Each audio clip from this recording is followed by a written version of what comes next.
Hello Stunners, welcome back to my channel Indonesia Stun Division. Pada Stun Class kali ini, gue akan membahas 7 kesalahpahaman yang sering terjadi dalam dunia action pemula, terutama dalam TV series Indonesia. Nah, tentunya kesalahpahaman ini bisa menjadi sumber tidak rapnya sistem dan proses kerja dalam sebuah project action. Nah, kesalahpahaman ini juga bisa saja menyesatkan para generasi penerus yang sedang belajar dan bekerja sama dengan mereka yang memiliki sudut pandang yang kurang tepat tersebut. Oke, langsung saja kita mulai Stun Class hari ini. Kita action and let's do a start with me.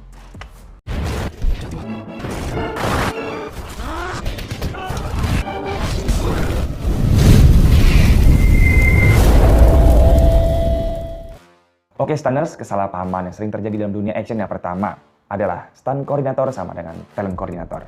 Gua beberapa kali bekerja dalam TV series Indonesia, dan gue bertanya pada seorang kru di sana, "Bang, siapa stunt koordinator di sini?" Dan kru itu menjawab, "Oh, itu Bang, si Contoh." Nah, gue perhatikan kan kerja si Contoh ini, dan gue nggak melihat si Contoh ini ngurusin safety pemain ataupun safety stunt yang bekerja dalam proyek tersebut. Dan setelah gue selidiki, ternyata si Contoh ini hanyalah talent koordinator yang bekerja meng-calling stunt yang dibutuhkan oleh pihak produksi. Dan lo tahu Stunners, yang lebih parahnya lagi dalam proyek tersebut ternyata nggak ada stunt koordinatornya. Oke, gue akan meneruskan poin ini di mana stunt koordinator berbeda dengan talent koordinator, yang kerjanya hanya meng-calling talent atau stunt aktor yang dibutuhkan dalam sebuah proyek. Nah, tugas stunt koordinator itu lebih berat dan besar dibandingkan talent koordinator. Kenapa? Karena selain menyediakan stunt yang dibutuhkan pihak produksi, stunt koordinator bertanggung jawab atas keselamatan pemain, stunt dan kru yang bekerja dalam sebuah proyek dengan cara memenuhi safety prosedur yang disesuaikan dengan adegan action yang dikerjakan. Kesalahpahaman yang kedua, action director sama dengan choreographer. Nah, gue pernah menjadi aktor dalam film pendek yang dikerjakan oleh mahasiswa kampus film. Di situ gue bertemu dengan produsernya dan gue bertanya sama dia langsung, "Bro, siapa koreografer dalam proyek ini?" Nah, produser itu tuh nunjuk satu orang, di mana yang gue tahu orang yang dia tunjuk itu adalah action directornya, bukan koreografer.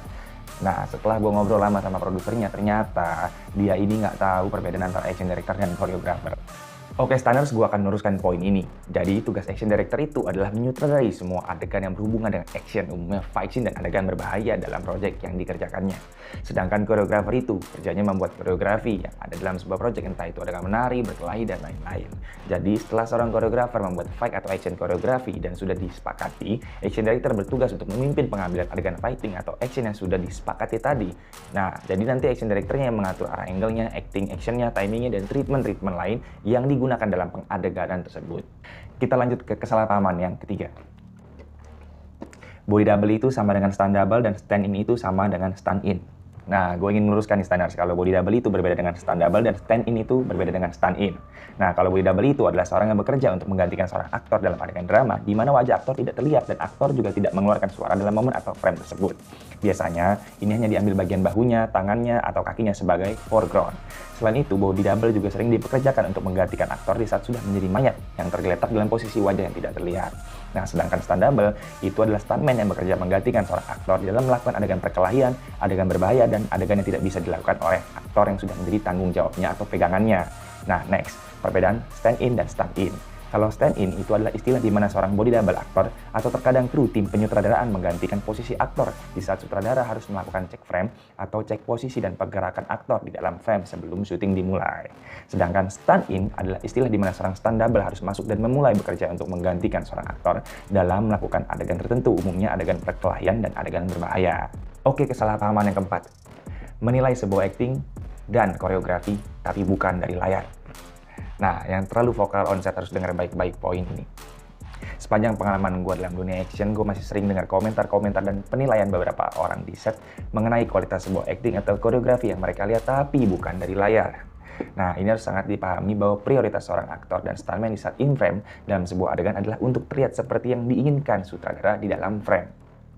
Oke, nah karena prioritas ini terkadang seorang aktor atau stuntman melakukan acting atau koreografi yang terlihat tidak bagus secara langsung di mata kru, tapi sangat bagus di layar karena faktor kebutuhan frame.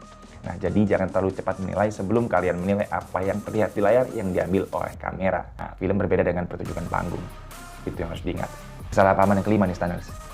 Atlet pasti keren main film action. Yakin? Nah, banyak banget gue baca di komen media sosial, di akun film atau pekerja film, netizen-netizen yang memberi saran untuk mengangkat seorang atlet bela diri untuk main film action. Kata mereka sih pasti keren. Oke, gue setuju untuk mengangkat para atlet bela diri yang layak disorot dengan cara memasukkan mereka menjadi cast film action. Tapi Yang gua perlu luruskan di sini adalah seorang atlet bela diri yang terbaik sekalipun harus belajar banyak hal tentang teknik dalam film action sebelum mereka benar-benar bisa bermain film action. Kenapa? Karena teknik bela diri dalam dunia atlet sangat jauh berbeda dengan teknik fight koreografi yang ada dalam sebuah film action. Di mana dalam dunia atlet mereka dituntut untuk menyerang musuh dengan telak, tetapi dalam sebuah film mereka dituntut untuk tidak menyakiti lawan main. Dengan kata lain, mereka hanya dibekali teknik bela diri saja di mana mereka harus belajar sekitar 90% lagi hal yang dibutuhkan mereka untuk menjadi seorang aktor action. Misalnya saja kontrol serangan, acting aksi reaksi, arah kamera, dan hal-hal lainnya yang ada dalam dunia film action. Believe me, melakukan fight koreografi itu lebih sulit dibandingkan baku hantam dalam sebuah ring. Oke, yang keenam ada kesalahpahaman dalam menilai fight koreografi. Untuk menilai sebuah fight koreografi, kalian para standers harus mengerti detail dari beberapa poin penilaian fight koreografi itu sendiri. Seperti misalnya yang pertama, background dan detail karakter yang melakukan fight koreografi. Berbeda background dan karakter, maka berbeda juga teknik dan bentuk serangan yang disetting koreografer pada setiap karakternya. Tidak mungkin gangster berandalan anak jalanan tiba-tiba melakukan tendangan akrobatik saat fight koreo. Padahal gak ada basic bela diri dan dalam karakternya gak ada cerita mereka ahli akrobatik. Jadi kalau banyak akrobatik dalam sebuah fight koreografi, maybe bagi orang awam itu keren. Tapi balik lagi, dalam sebuah film kita harus memikirkan keterkaitan fight koreografi dengan penggambaran karakter yang melakukan fight koreografi tersebut. Yang tentunya harus sesuai dengan yang ada di dalam skrip. Poin yang kedua ada situasi dan emosi karakter yang melakukan fight koreografi. Berbeda situasi dan emosi, maka power, speed, acting, aksi reaksi, dan lain-lainnya juga akan berbeda dan terpengaruh olehnya. Misalnya dalam fight koreografi, seorang hero sudah tertusuk 2 kali dan berdarah-darah. Nggak mungkin dia melakukan fight koreografi dengan speed, power, dan teknik yang sama dengan di saat dia masih segar bugar. This is about logic and logic is part of the acting. Nah, poin yang ketiga ada rating dan genre film. Kalian para standers juga harus melihat rating umur dan genre film dalam menilai sebuah fight koreografi, di mana itu juga sangat berpengaruh dalam fight koreografi yang dibuat oleh koreografer. Misalnya saja target film untuk remaja dan genrenya itu adventure atau action komedi. Gak mungkin seorang koreografer membuat fight koreografi yang brutal sama seperti adegan film crime yang dikhususkan untuk dewasa, ya nggak? Nah, nggak mudah kan menilai sebuah koreo? Memang tidak sesimpel itu standers. Oke, kesalahpahaman yang terakhir yang akan gue bahas adalah tentang menilai kualitas stuntman. Sering banget gue ketemu teman sesama pekerja film berbicara tentang kualitas stuntman. Gue sering dengar kalau stuntman yang nggak pakai safety support saat berlatih itu amatir lah, kalau nggak bisa salto bukan stuntman lah, dan masih banyak pendapat yang kurang tepat dalam penilaian kualitas seorang stuntman. Oke, langsung saja gue luruskan di sini. Poin pertama ada teknik lebih penting daripada safety support. Dalam dunia stunt, teknik itu lebih penting dibandingkan safety support. Kenapa? Karena di saat melakukan sebuah adegan, jikalau seorang stuntman memakai safety support tapi tidak punya standar teknik jatuhan, itu masih sangat berisiko dan berbahaya.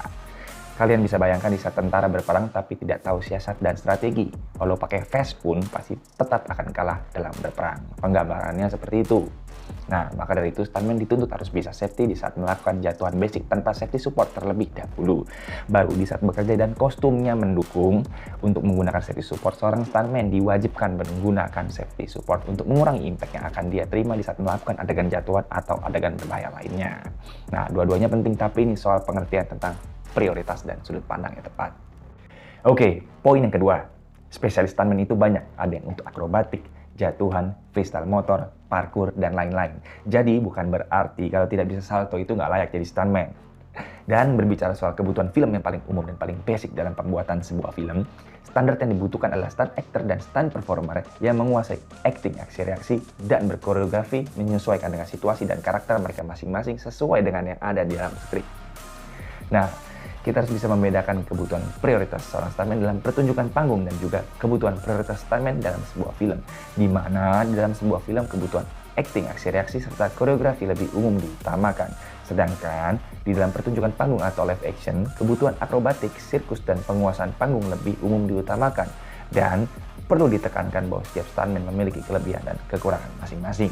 Nah, jika seorang stuntman bisa melakukan banyak sekali adegan seperti akrobatik, freestyle motor, parkour, dan lain-lain, itu bagus sekali dan menjadi poin plus. Tapi balik lagi, kita harus mengerti sudut pandang basic ini demi lebih profesional dalam menilai kualitas seorang stuntman berdasarkan prioritas kebutuhan industri di mana mereka bekerja. Nah, standards itu tadi 7 kesalahpahaman yang sering kita temui dalam dunia action pemula, di mana mereka belum benar-benar mengerti banyak hal detail dalam dunia action.